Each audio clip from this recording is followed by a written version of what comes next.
Heavy legs, ankle swelling, bulging veins, or those little spider veins that keep showing up. Today, you're going to learn what your legs are actually trying to tell you, when it's a cosmetic issue and when there's a health issue, and what modern vein treatments really look like now. So stay tuned to the end, and you're going to learn 5 things you can do this week to love your legs again. Now, if this helps, follow The Advisor with Stacey Chillemi on Apple and Spotify, and subscribe on YouTube to at Stacey Chillemi Advisor. It helps more people get real health info. Now, today I'm really excited because we have a very special guest with us. Today I have Dr. Tonie Reincke, and an interventional radiologist, solo minority Yes. practice owner, and an educator who empowers patients to understand their vein health. It's so nice to have you here. Welcome to the show, Tony. I'm really happy. Tell everybody a little about yourself and what you do. Okay. Thank you for having me. I am an interventional radiologist. I practice in Houston or just a suburb right outside of Houston. Been doing that for the last 12 years. I treat 100% leg vein disease. So that can encompass many, different kinds of symptoms. And formerly, just as a caveat, something about me is I was a surgical ICU nurse. Started out, went back to school, became a physician assistant. I worked in neurosurgery, and then I went back to medical school. So if you add all that up, it's 18 years of training. That's a lot of training. It's a lot of training, and I have no regrets. I'm very happy with kind of the course. It needed to be that way, but I love what I do. Well, you know what? The more education you have, the better. I feel that, it broadens our knowledge and our wisdom, especially in the medical field itself. Now, let's start where people really are. If someone has heavy, tired, or swollen legs, what could that actually mean? Well, I'm biased, so if they're coming to me, I'm going to do a thorough history physical examination. To answer your question, it could be that their veins are stretched out, valves inside the veins don't close anymore, and blood is backing up. What Mm, else could it be? Because not everything 100% necessarily with those symptoms is vein disease. So maybe it's a factor, a side effect of their work environment. They sit or stand a lot. Maybe it's related to changes in their weight, especially an increase in weight, side effects of medication, sedentary lifestyle. There's other medical diagnoses that it could also be related to. So my job is to sort through that, evaluate a patient, and then based on what I'm hearing, either tell them, no, I don't think this is a vein issue, or yes, indeed, I do. Would you like to proceed with the next step, which is evaluation via an ultrasound? okay. Now, what are the most common vein problems that you see in your practice, and what usually causes them? The most common, I would say, symptom related to vein disease is swelling. Mm, Again, like you had just said, there's so many things that can cause swelling, basically everything that I just named. yeah. So I would say swelling's the most common thing I see, then heaviness, aching, tired, those all kind of go together. But then there's some symptoms that people don't really think about, like night cramps or Mm. restless legs that also, they're not specific to vein disease. They can be two separate entities, but sometimes there's overlap.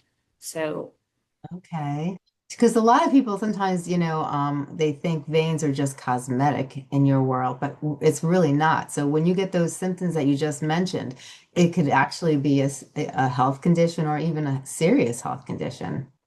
I think if I were a patient and I was trying to sort through, is this just cosmetic or is there medical? The first thing I would do, it's super simple. Bullet point is this. If you have symptoms, it's medical.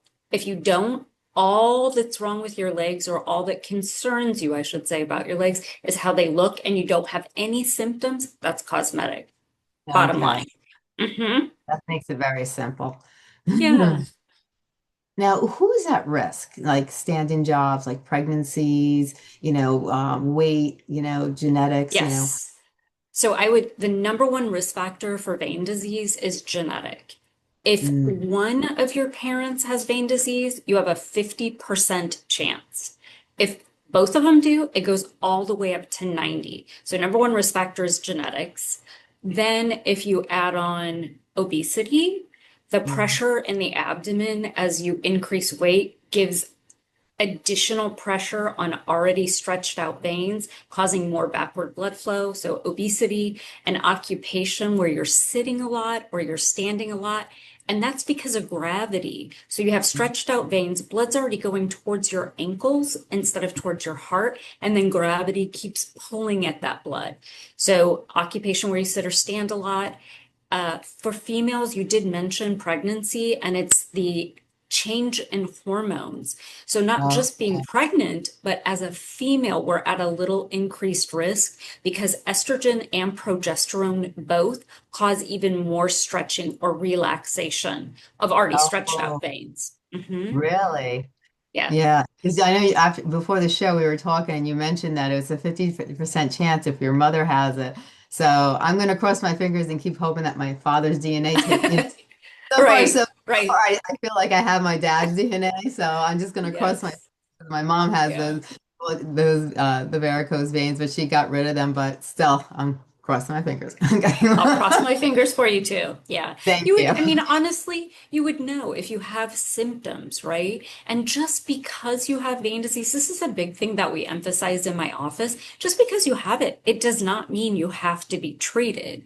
Right. Um, it's a condition that you can live with. So what we do here is we have patients fill out a really abbreviated quality of life, which basically is just telling me how much do these, if you have symptoms, affect your ability to perform your daily activities. That gives me an idea if one, they actually do have symptoms. So is it medical? And two, how much does it affect or impinge upon anything that they wish they could be doing?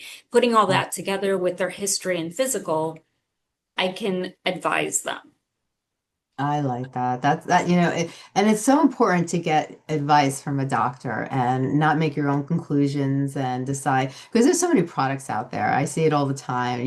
They promise Uh-huh. this, they promise that, and the best thing to do is to go straight to a medical doctor that is an expert in that field and get medical advice, whether it's first a consultation and then you decide what you want to do or but it's always good for me. I always tell people get medical advice because a lot of times I see people go on Google and they become their own medical doctors and then they start there's all these promises, so many products out there. Hmm. It's like it blows your mind. And the first person you really should go to is a specialist who specializes in varicose veins and to be able to get at accurate, understanding of Hmm. what's going on in your body.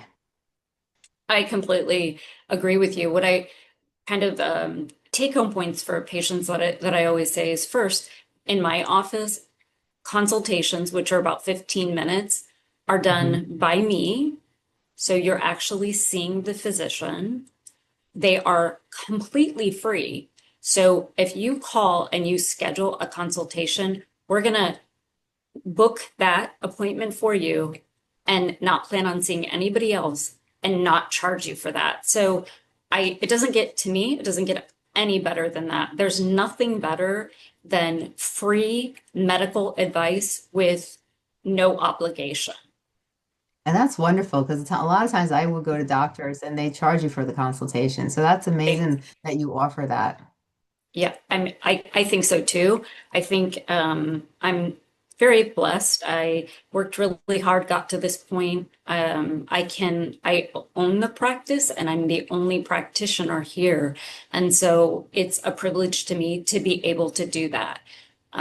That's just how I run my practice. I do. I wish personally there was more physicians that were able to or wanted to do that. So, yeah, I think it's a great perk for my patients. I think it's a great perk. Now, people hear varicose procedure and the Hmm. big procedure they think is surgery. What Yeah. does modern vein treatment actually look like now in our current present, day? Yeah. So what I would say to you, a little anecdote is that when I was a nurse, I told you I worked in the surgical ICU, and Yeah, sometimes, like 30 years ago, they used to do vein stripping procedures, which is a major surgical procedure, general yeah, anesthesia, and a 6 week recovery time.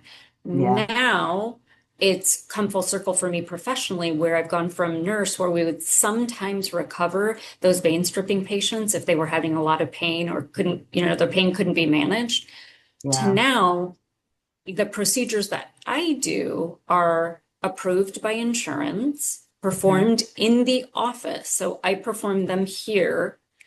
Takes me less than 15 minutes from start to finish.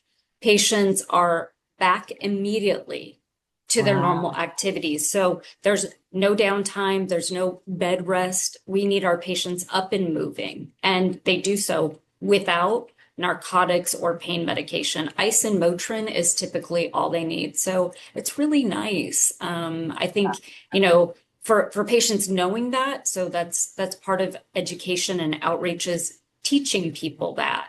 It's a big Right. difference. Hmm. Oh yeah. Oh, that's wonderful. Now, how long does it take? Like, what's actually the recovery like? Like, do people go back to work in a day or two? I know you just were mentioning that, but can you go a little bit more in detail? So we have patients they go right back to work. Patients will even come in sometimes on their lunch break because, again, if I'm doing what's called, it's heating and sealing the vein. That's called radiofrequency ablation, big word for heating the vein shut. That takes me 15 minutes. They come in, I do the procedure, we wrap them up, they go walk, and they're back to work.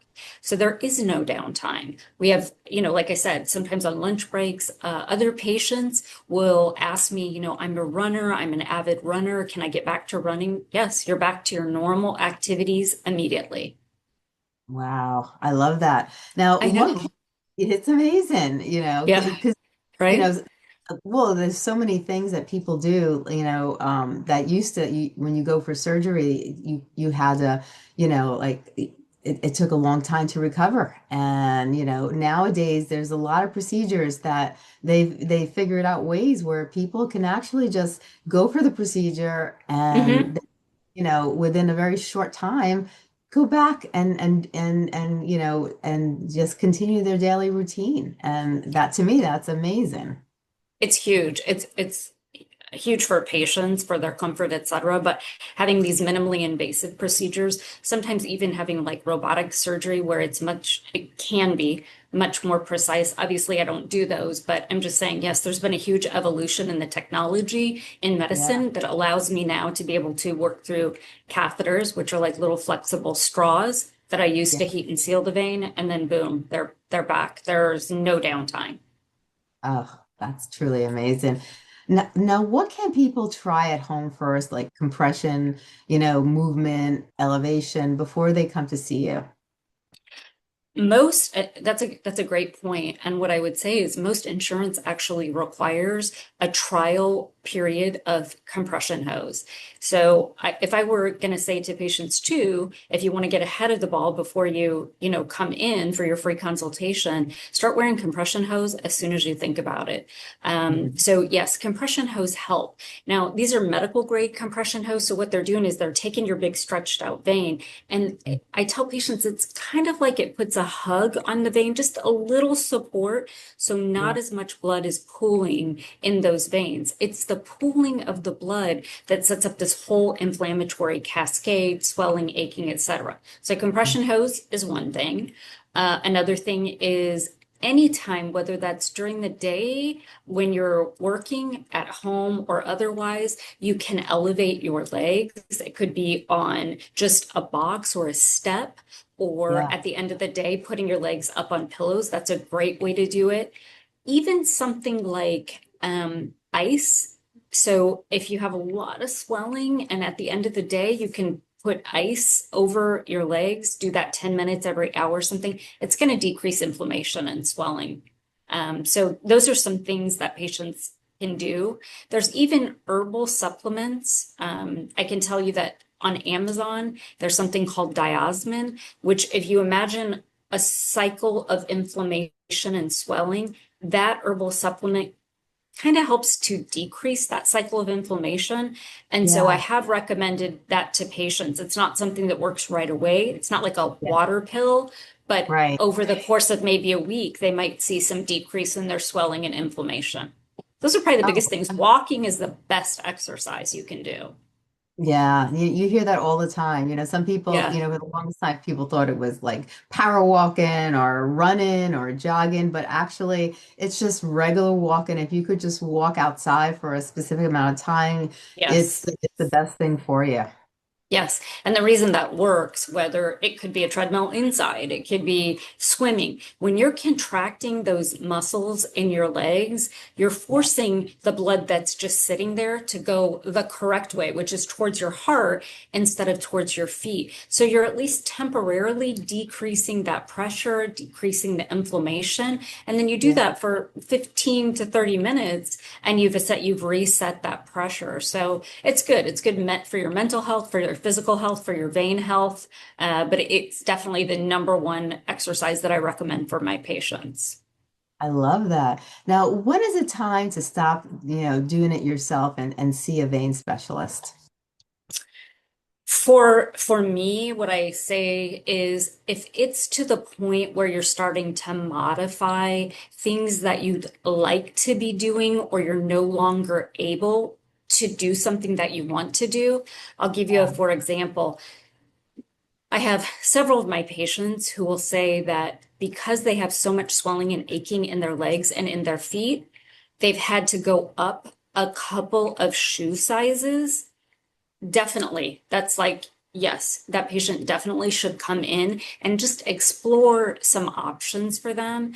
But when anything that you want to be doing, cooking, cleaning, playing with the children, etc., you're not able to do because, oh, I can't do that because I have to elevate my legs.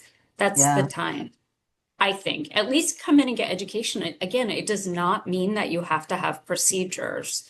In yeah, our office, we're about empowering patients to make an informed decision by educating them. You can decide, even if your quality of life is being interrupted, you still don't have to have procedures. It's a right. patient's decision, not mine. That's good to know. And especially if your shoe size is getting like, one or two or three sizes bigger, I Right. think that's a no-brainer right there. Right. Yes. Yeah. Obviously, more advanced changes that patients can have, sometimes for reasons, lots of reasons. But if you have a wound, that's really advanced changes. If you have an open wound, say a sore that's not healing, it's been months, Yeah. definitely come to see me. That could be a venous issue, it could be an arterial issue, it could be a skin infection, but Mhm. that would be something that's very advanced changes. And for a free consultation, I would tell a patient, this is what I think it is. But yeah, don't wait until you get a wound or a bleeding vein, or God forbid, a blood clot. Right.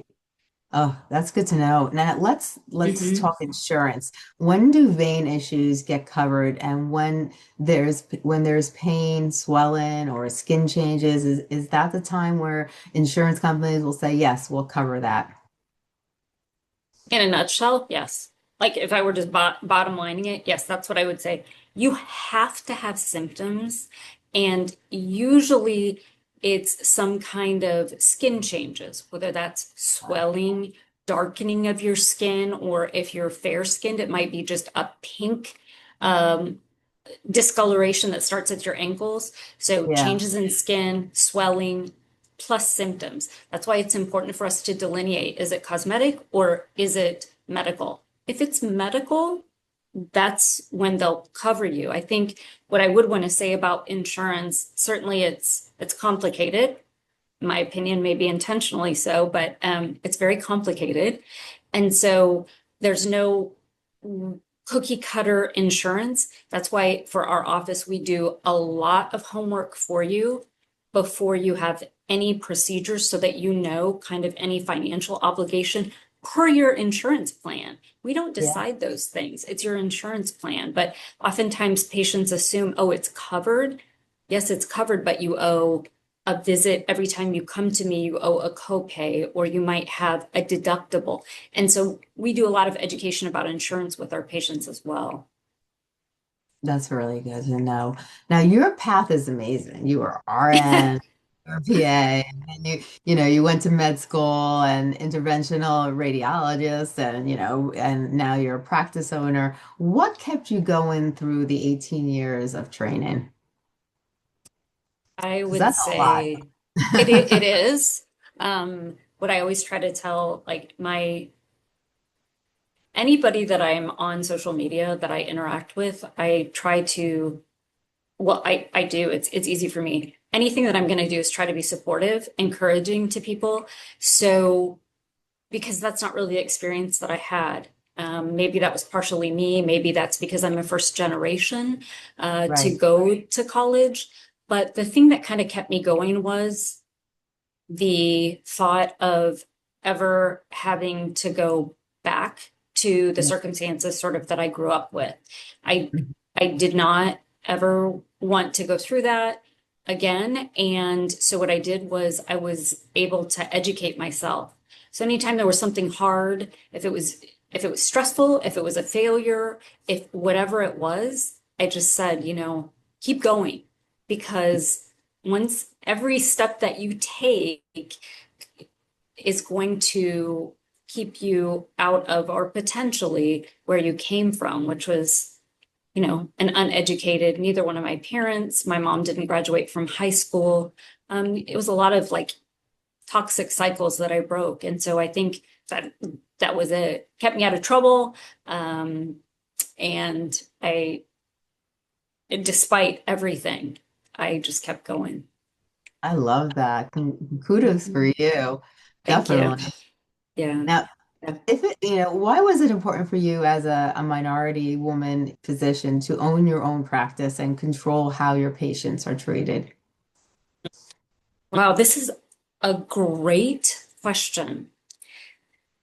I think because every time I've worked in a corporate environment, whether that was the nurse, PA, physician, in my training, etc., I found that I all of the oftentimes I was made to feel like the my thought process was like an anomaly or way outside the box.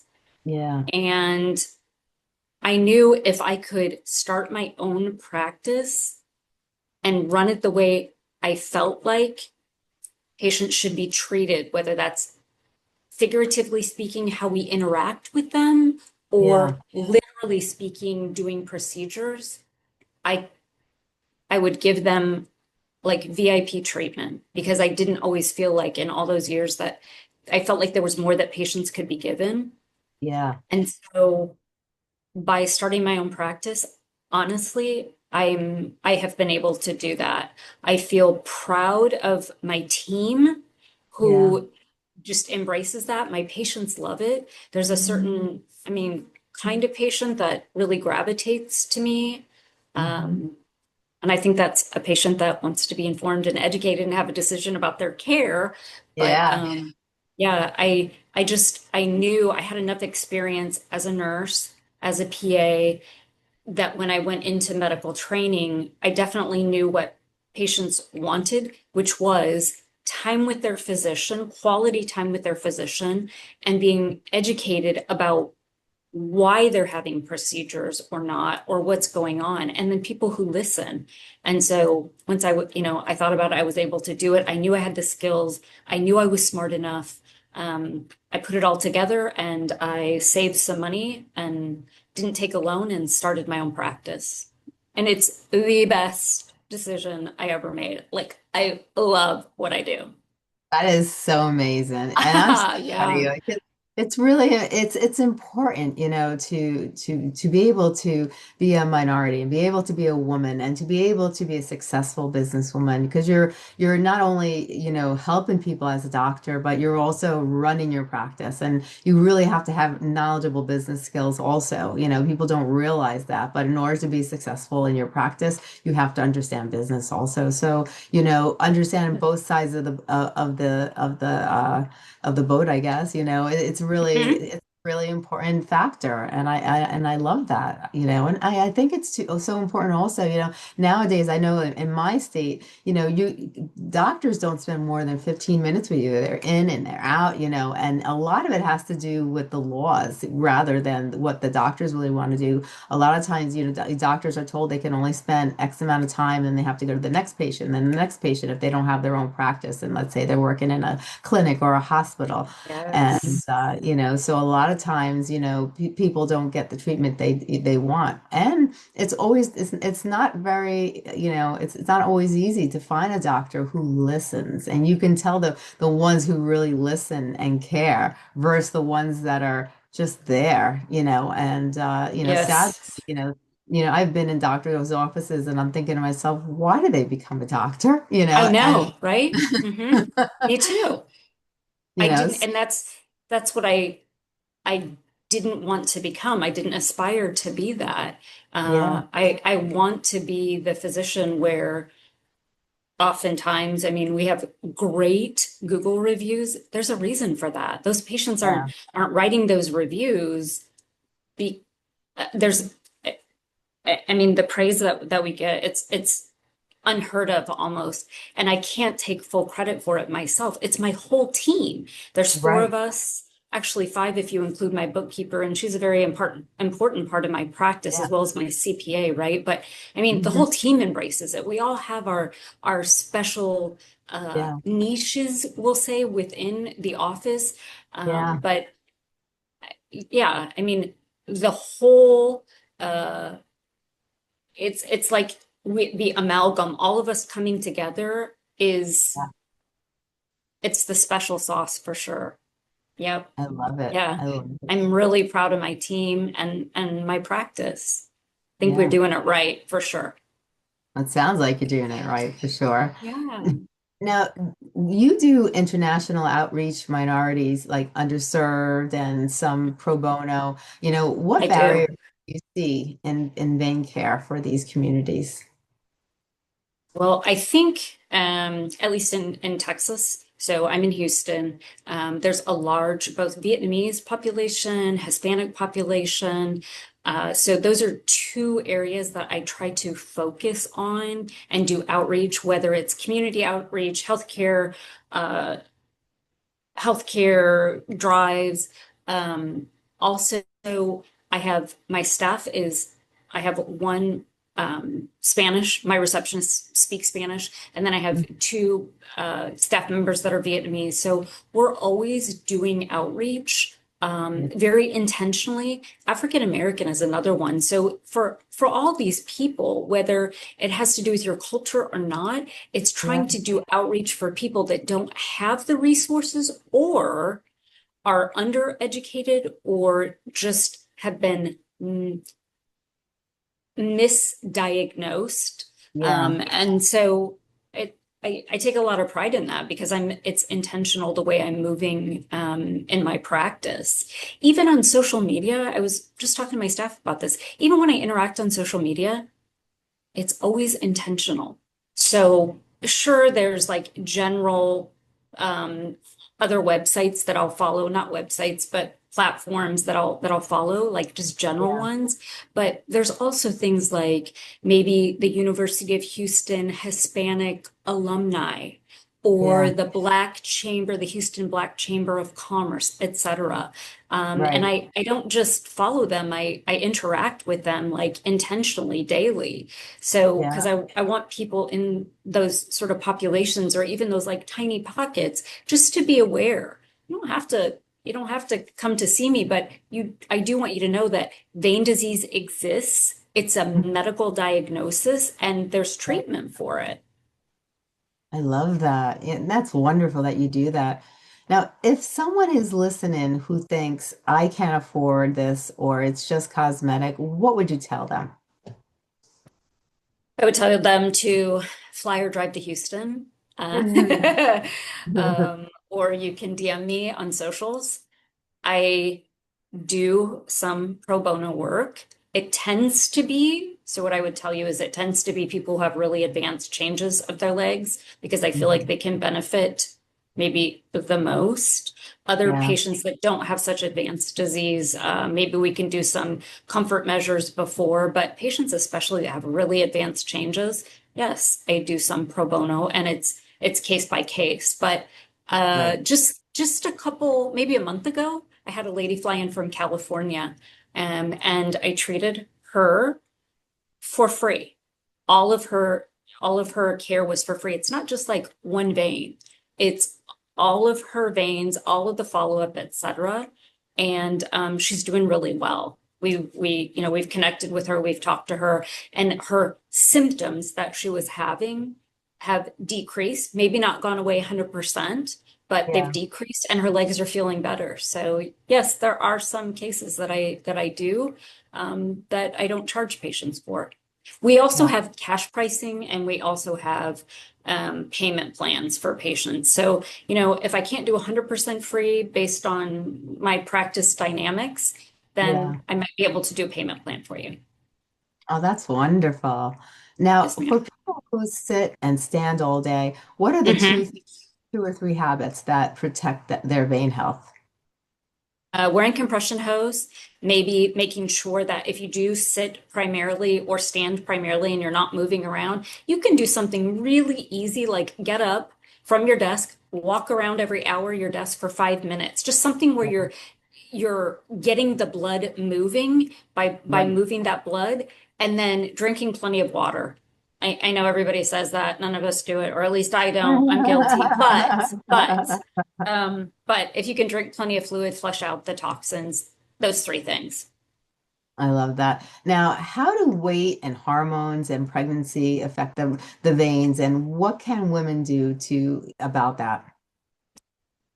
Well, you can't change that you're a woman. So just by being a woman, not being pregnant, not being on birth control, et cetera, just being a woman, you can't change that. Right. So Right. our normal estrogen, progesterone, there's nothing you can do. So that puts us, women are about 60% chance of having vein disease and men 40. So there's that. The second Yeah. thing is weight.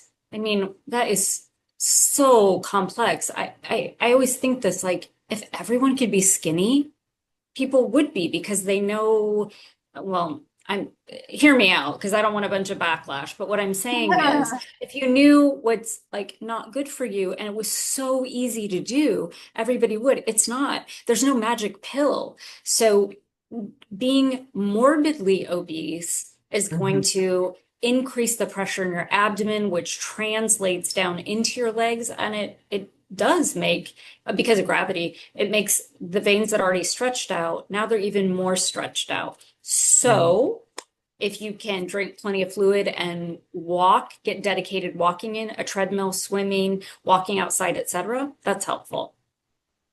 That's great to know.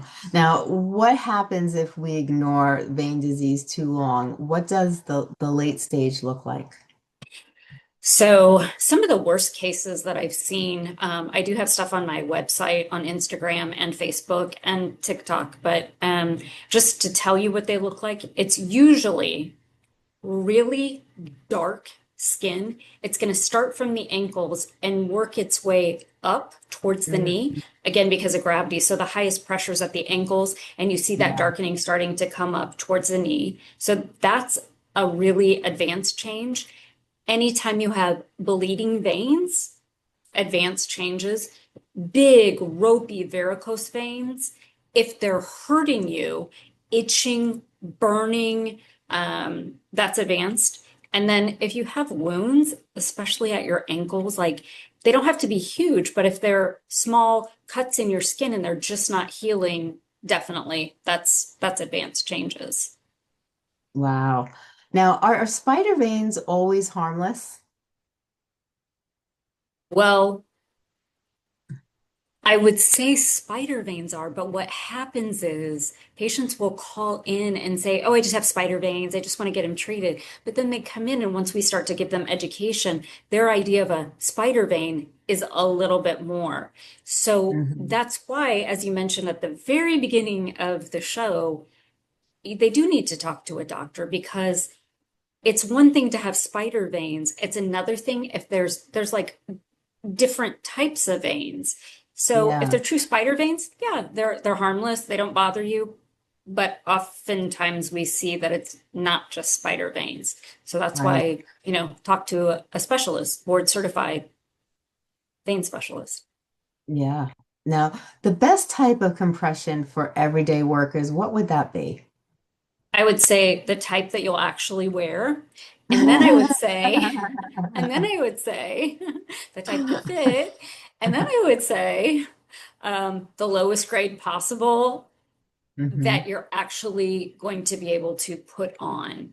So that's what I talk to my patients about. Look, you don't have to spend $100 on a pair of compression hose. We Right. have patients that have given us advice on which compression hose work, and there are compression hose on Amazon. Well, we already have sheets printed out. Like there's three different kinds that patients have recommended to us. This is what worked. I can also tell you that there's a couple of different manufacturers like Dr. Wolf, it's WOOF. That's a compression hose that I actually wear Hmm. because they gave me some free ones. So I wear those. I don't even have vein disease. I just wear them because they make my legs feel good and the Yeah. compression in them is not unbearable. Right. So, yes. So use the kind of compression that you're going to wear. And if you're Right. not, be realistic. I'm a very upfront type of woman. I say to my patients, look, if you're not going to wear them, just tell me. And then I can help you find another solution. For instance, ACE Mhm. wraps, right? Right. Because ACE compression wraps, they can wrap themselves. If their swelling is getting bad, it's not going to be like a tourniquet effect at Yeah. the knee, which often my patients will complain about, oh, I can't wear those because it's too tight at my knee, just based on their body shape. Well, Right. if I give them an ACE wrap, they can adjust that. So Yeah. that's an alternative. I love that. Now, if discoloration around the ankle, like, is that a red flag? It could be if it's all the way around the ankle with just Hmm. circumferential, then it might be. It might be vein disease. It could be arterial. It could be both. It could be lymphedema, separate Right. issue, right? But it's suspicious is what I would say. What we Right. hear from patients is, "Oh, I just thought that was from the sun. Like I wear shorts and I just thought it was dark from the sun." If Yeah. it was dark from the sun, you might have it just in the front or just in the back, and it wouldn't go from the ankles and be working its way necessarily up. Yeah. Um, Hmm. even though you were wearing socks. So Right. yeah, it's certainly a yellow flag, and that's why you need an evaluation, or you might need an evaluation. Right. Now, how long does before the summer should someone come in for a vein treatment? I think you don't, if you're talking about cosmetic, that's one thing. If you're talking about medical treatments, it doesn't matter what time of the year. You can come Okay. see me, you can have them any time of the year, it doesn't matter, right? Because it's not about how they look, it's about treating a medical issue. And Yeah. if you are miserable or uncomfortable, that's anytime. If you're talking about cosmetic veins, you can come in anytime as long as what we tell those patients, as long as Yeah. you are dedicated to stay out of the sun for a couple of weeks after, because they're tiny injections of a chemical where you're trying to work on fading Yeah. or destroying those veins. Wear SPF, stay under an umbrella. I love that. Now, Tony, listeners were promised like five concrete actions. What would you share? Like, what five things can they do this week to take care of their legs and their veins? Take a look at your legs. So the first thing is look, all the things that we've described. So take a look at your legs. Do you have visible veins? Do you Hmm. have symptoms associated with those? So taking a minute to actually say, am I having these symptoms?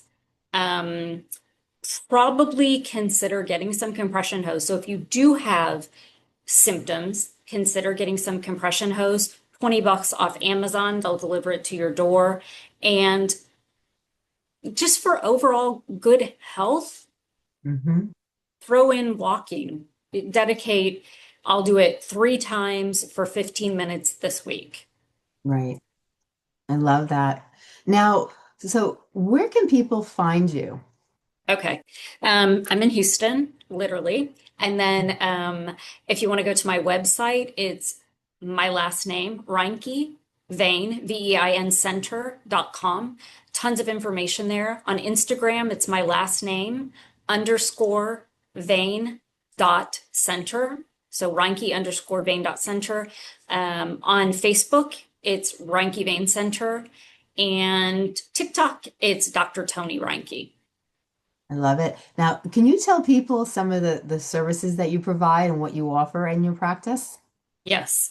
So for the main veins that I treat, it's called radiofrequency ablation. That's a big word for heating and sealing the vein shut. So that's a catheter-based procedure. I also do medical sclerotherapy, injection under ultrasound for some of the branching medical veins. And then Hmm. for big, bulgy varicose vein, like huge ropey veins, if after I've done those procedures, they're still bulging and patients still have symptoms, I might need to do what's called a phlebectomy, numb up their skin, make some tiny little incisions, and gently pull out those veins. I don't have to do that very often, but sometimes. So that's a phlebectomy. And then if it's purely cosmetic, cash, not insurance, for spider veins, those are tiny injections. That's sclerotherapy. I love it. I love it. Oh my goodness, you do so much. It's amazing. Well, I got to tell you, this has been amazing. I really appreciate all the knowledge that you shared today. There's so many women out there that really, want to know more about varicose veins. A lot of times, you don't see enough information out there. And, a women Yes. don't know all the different things that go on with varicose veins. There's a lot of myths and debunks out there too, that, and Yes. they don't fully understand it. They don't understand that there could be a lot of seriousness, and it's not just spider veins. And like you said, it's, even if you think it's spider veins, it could be more than just spider veins. So you really have to be careful and speak to a doctor and get it checked out. So I'm so glad that you showed a lot of great points today, and you shared a lot of great wisdom. And I have to Thank say you. thank you so much for being on the show today. And I really appreciate you and everything that you do. Thank you. It was my pleasure. I love doing what I do. So I'm glad to share it. Thank you. And I'm glad that you've done all this to get to this point, and you're so compassionate. I must say that, and it shows with how you are and how compassionate you are when you speak, and how you and the things you do for patients, and the pro bonos and everything else. So you are a wonderful person, and thank you so much. Thank you. I really appreciate that. Well, you have a great day. Okay, you too. Thank you.